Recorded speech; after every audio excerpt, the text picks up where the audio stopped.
है Bhadarwahi famous singer Arvind Chauhan. हमारे भाई बहुत अच्छा गाना गाते हैं, तो पूरा भद्रवाह इनका भी फैन है। भद्रवाह छोड़ के पूरा हमारा हिमाचल प्रदेश पूरे दूर दूर तक इनके गाने सुनते हैं। तो मैं गुजारिश करूँगा भैया से एक कली ये तो मंदड़े बोलना बोल दो तू मंदड़े बोल ना बोल मेरे हिकड़ुए जाइए लगदे। तू मंदड़े बोल ना बोल मेरे हिकड़ुए जाइए लगदे। चिट्टे दंदड़ू गुलाबी होठ दिला बड़े प्यारे लगदे।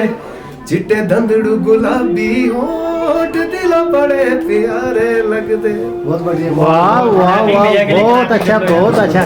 अरविंद भाई क्या तारीफ बड़े करें। फैन है। कसम